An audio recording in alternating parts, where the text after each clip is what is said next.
एक भयंकर हादसा हुआ।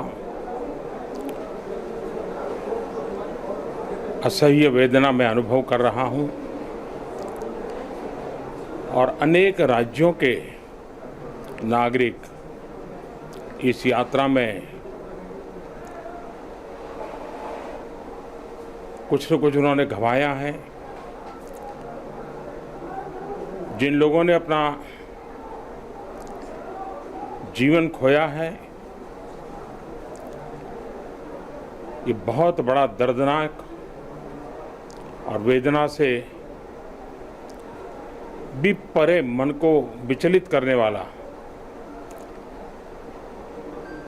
जिन परिवारजनों को इंजरी हुई है,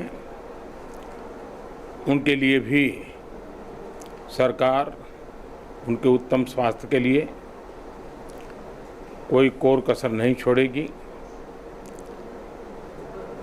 जो परिजन हमने खोए हैं वो तो वापस नहीं ले पाएंगे,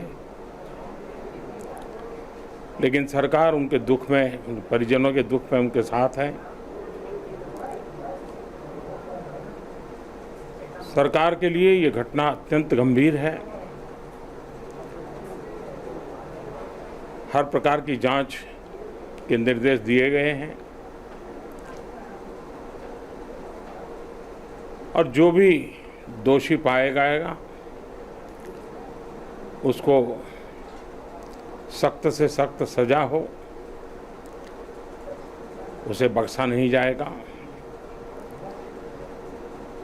मैं उड़ीसा सरकार का भी, यहाँ के प्रशासन के सभी अधिकारियों का, जिन्होंने जिस तरह से इस परिस्थिति में अपने पास जो भी संसाधन थे लोगों की मदद करने का प्रयास किया, मैं यहाँ के नागरिकों का भी हृदय से अभिनंदन करता हूँ, क्योंकि उन्होंने इस संकट की घड़ी में, चाहे ब्लड डोनेशन का काम हो, चाहे रेस्क्यू ऑपरेशन में मदद की बात हो, जो भी उनसे बन पड़ता था करने का प्रयास किया है।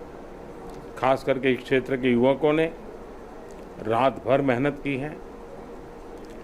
मैं इस क्षेत्र के नागरिकों का भी आदरपूर्वक नमन करता हूं कि उनके सहयोग के कारण ऑपरेशन को तेज गति से आगे बढ़ा पाए। रेलवे ने अपनी पूरी शक्ति, पूरी व्यवस्थाएं रेस्क्यू ऑपरेशन में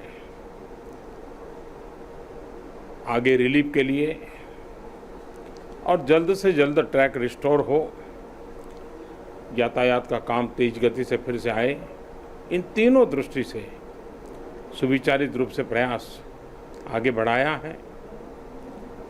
लेकिन एक दुख की घड़ी में मैं आज स्थान पर जाकर के सारी चीज़ों को देख करके आया हूँ। अस्पताल में भी जो घायल नागरिक थे उनसे मैंने बात की है। मेरे पास शब्द नहीं है इस वेदना को प्रकट करने के लिए,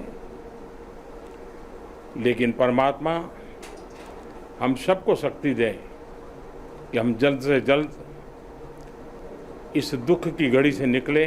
मुझे पूरा विश्वास है कि हम इन घटनाओं से भी बहुत कुछ सीखेंगे और अपनी व्यवस्थाओं को भी और जितना नागरिकों की रक्षा को प्राथमिकता देते हुए आगे बढ़ाएंगे।